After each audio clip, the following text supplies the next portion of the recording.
ഇസ്രായേല്യരുടെ മേൽ ഉയിർത്തെഴുന്നേൽപ്പിന്റെ നാളുവരെ അവർക്ക് ഹീനമായ ശിക്ഷ ഏൽപ്പിച്ചുകൊണ്ടിരിക്കുന്നവരെ നിന്റെ രക്ഷിതാവ് നിയോഗിക്കുക തന്നെ ചെയ്യുമെന്ന് അവൻ പ്രഖ്യാപിച്ച സന്ദർഭവും ഓർക്കുക. തീർച്ചയായും നിന്റെ രക്ഷിതാവ് അതിവേഗം ശിക്ഷ നടപ്പാക്കുന്നവനാണ്. തീർച്ചയായും അവൻ ഏറെ പൊറുക്കുന്നവനും കരുണാനിധിയുമത്രേ. ഭൂമിയിൽ അവരെ നാം പല സമൂഹങ്ങളായി പിരിക്കുകയും ചെയ്തിരിക്കുന്നു.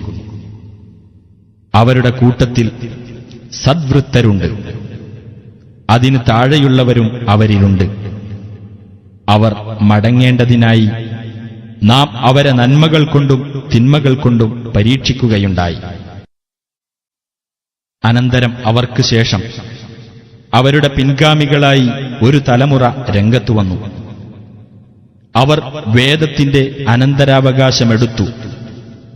ഈ നിസ്സാരമായ ലോകത്തിലെ വിഭവങ്ങളാണ് അവർ കൈപ്പറ്റുന്നത്. ഞങ്ങൾക്ക് അതൊക്കെ പൊറത്തുകിട്ടുന്നതാണ് എന്ന് അവർ പറയുകയും ചെയ്യും. അത്തരത്തിലുള്ള മറ്റൊരു വിഭവം അവർക്ക് വന്നു കിട്ടുകയാണെങ്കിലും അവരത് സ്വീകരിച്ചേക്കും. അല്ലാഹുവെപ്പറ്റി സത്യമല്ലാതെ ഒന്നും അവർ പറയുകയില്ലെന്ന് വേദഗ്രന്ഥത്തിലൂടെ അവരോട് ഉറപ്പ് മേടിക്കപ്പെടുകയും അതിലുള്ളത് അവർ വായിച്ചു പഠിക്കുകയും ചെയ്തിട്ടില്ലേ? എന്നാൽ പരലോകമാണ് സൂക്ഷ്മത പാലിക്കുന്നവർക്ക് ഉത്തമമായിട്ടുള്ളത്. നിങ്ങൾ ചിന്തിച്ച് മനസ്സിലാക്കുന്നില്ലേ? പിന്നെ അദ്ദേഹത്തിനു ശേഷം പല ദൂതന്മാരെയും അവരുടെ ജനതയിലേക്ക് നാം നിയോഗിച്ചു. അങ്ങനെ അവരുടെ അടുത്ത് തെളിവുകളും കൊണ്ട് അവർ ചെന്നു. എന്നാൽ മുമ്പ് ഏതൊന്ന് അവർ നിഷേധിച്ചു തള്ളിയോ അതിൽ അവർ വിശ്വസിക്കുവാൻ തയ്യാറുണ്ടായിരുന്നില്ല. അതിക്രമകാരികളുടെ ഹൃദയങ്ങളിന്മേൽ അപ്രകാരം നാം മുദ്രവെക്കുന്നു.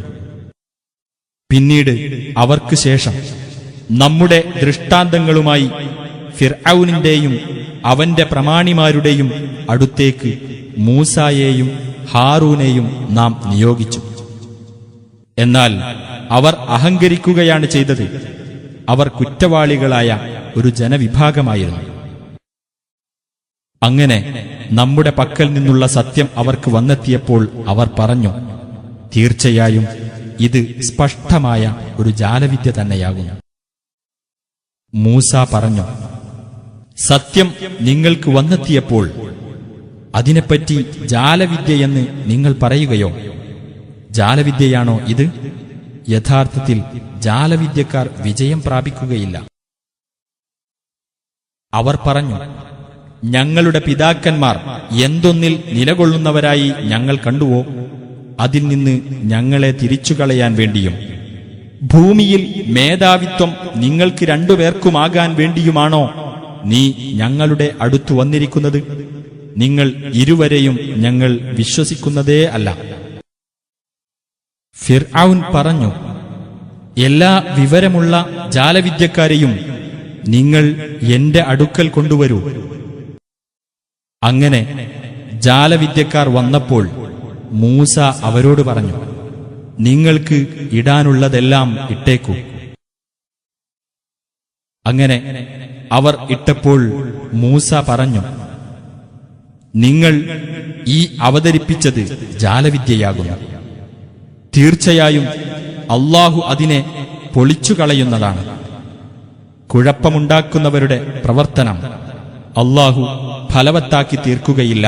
തീർച്ച സത്യത്തെ അവന്റെ വചനങ്ങളിലൂടെ അവൻ യാഥാർത്ഥ്യമാക്കി തീർക്കുന്നതാണ്. കുറ്റവാളികൾക്ക് അത് അനിഷ്ടകരമായാലും ശരി. എന്നാൽ മൂസായെ തന്റെ ജനതയിൽ നിന്നുള്ള ചില ചെറുപ്പക്കാരല്ലാതെ മറ്റാരും വിശ്വസിച്ചില്ല. അതുതന്നെ ഫിർഔനും അവരിലുള്ള പ്രധാനികളും അവരെ മർദ്ദിച്ചേക്കുമോ എന്ന ഭയപ്പാടോടുകൂടിയായിരുന്നു. തീർച്ചയായും ഫിർഔൻ ഭൂമിയിൽ ഔന്നത്യം നടിക്കുന്നവൻ തന്നെയാകുന്നു. തീർച്ചയായും അവൻ അതിരുകവിഞ്ഞവരുടെ കൂട്ടത്തിൽ തന്നെയാകുന്നു. മൂസ പറഞ്ഞു, എന്റെ ജനങ്ങളെ, നിങ്ങൾ അല്ലാഹുവിൽ വിശ്വസിച്ചിട്ടുണ്ടെങ്കിൽ അവന്റെ മേൽ നിങ്ങൾ ഭരമേൽപ്പിക്കുക. നിങ്ങൾ അവന് കീഴ്പ്പെട്ടവരാണെങ്കിൽ. അപ്പോൾ അവർ പറഞ്ഞു, അല്ലാഹുവിന്റെ മേൽ ഞങ്ങൾ ഭരമേൽപ്പിച്ചിരിക്കുന്നു. ഞങ്ങളുടെ രക്ഷിതാവേ, ഞങ്ങളെ നീ അക്രമികളായ ഈ ജനവിഭാഗത്തിന്റെ മർദ്ദനത്തിന് ഇരയാക്കരുത്.